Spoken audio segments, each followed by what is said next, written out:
Mga loads, gagawa naman tayo ng fusing machine. Yan siya. Yan, hindi na balance yung belt. Ni-stack up na siya. Ayaw na umandar. So bubuksan natin itong likod para makita natin yung problema. Yan siya, malayo na dito sa kabila. Yan siya, dumikit na sa pinaka-stopper niya, kaya tumigil na. Stopper niya yan. Buti may stopper, kung wala sira ang belt natin. Napakamahal ng belt na to. Yan, tabingi na yung roller niya. Ayan, tanggalin natin ang spring, dalawang spring yan.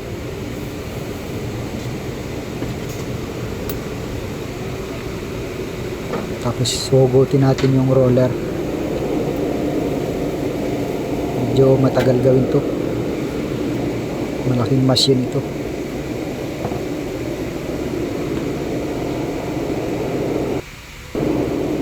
Yan, dalawang roller nito sa likod, tinanggalan natin. Yan siya.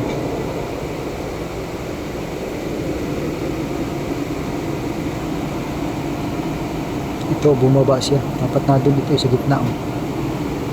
Kaya tumabini yung belt.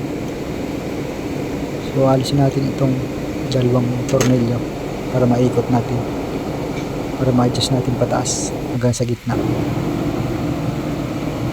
So hindi natin kinaya doon. Dito magluluwag tayo dito sa likod ulit.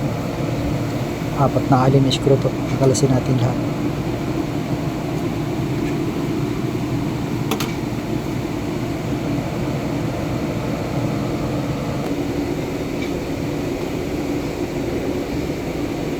Yan, naluwagan na natin para maikot natin ito, para pumunta sa gitna.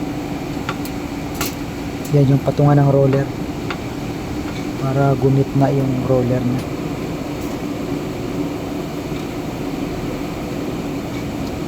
Lagyan natin dyan. Yan, ganyan ang pwesto niya. Lagyan natin yung mga tornilyo, yung pinapatungan ng roller.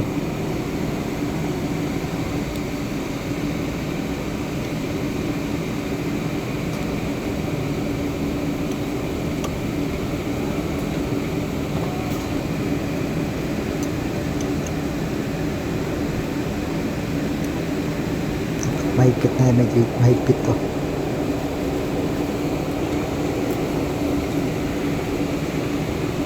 Yan siya, hilahin natin yung belt hanggang dito. Babalik natin sa dating pwesto. Angat natin yung roller na malaki na yan para mahila. So ito pala, digit na rin pala natin ito sa yung controller ng belt. So babaklasin na rin natin ito, kasi dapat dito yan nakatutok sa belt para makontrol niya. Yan, babaklasin natin ito. Bali 4 na tornilyo pa rin para mailagay ulit natin sa gitna itong controller ng belt. Yan, tanggalan natin. Mano-mano natin iikot ito para pumunta sa gitna. Yan, naibalik na natin yan, ganyan ang posisyon niya. Yan, nakatutok dapat yan dyan. Siya yung nagpukontrol ng belt.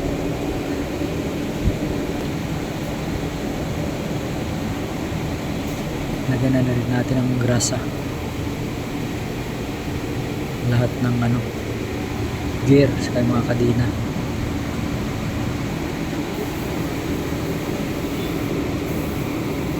Yan, ganyan ang posisyon niya. Naibalik natin yung roller. Yan, ganyan ang posisyon. Ito yung stopper niya. Yan, medyo malayo na siya. Tapos ito yung kabila sa kanan. Parehas may stopper yan, para kung sakaling magloko, i-stop siya, tigil.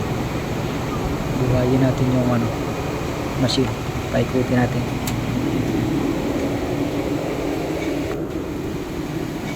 Ayan siya, umaandar na siya. So yan, pinokontrol niya yung belt. Ito yung uutusan niya to para magbabataas.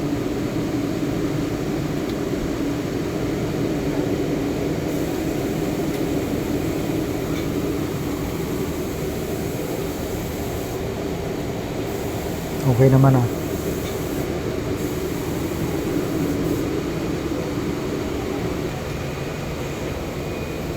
Ganito siya gamitin.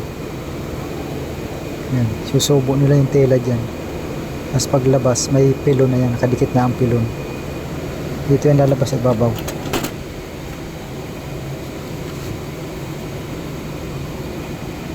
Yan, yan sinalabas sa babaw. Sinuot nila sa ilalim.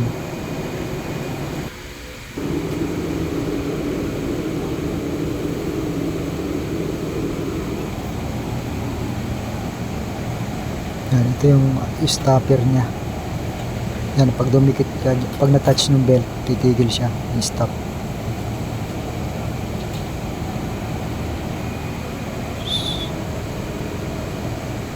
Sa kabila mayroon din yan. Yan, sa kanan. Pag na-touch ng belt din yan, titigil din. Yan, para hindi masira ang belt. So, i-on natin dito. Automatic yung namamatay. So, tinakpan na natin. Try ulit natin. Yan, subo natin dito sa ilalim. Kung lalabas pa rin siya dun sa ibabaw. Ganyan ang trabaho niyan. Mainit yan, mainit yung umiikot na yan. Yung drum na yan, mainit. Delikado rin yan pagka napasot ang kamay mo dyan.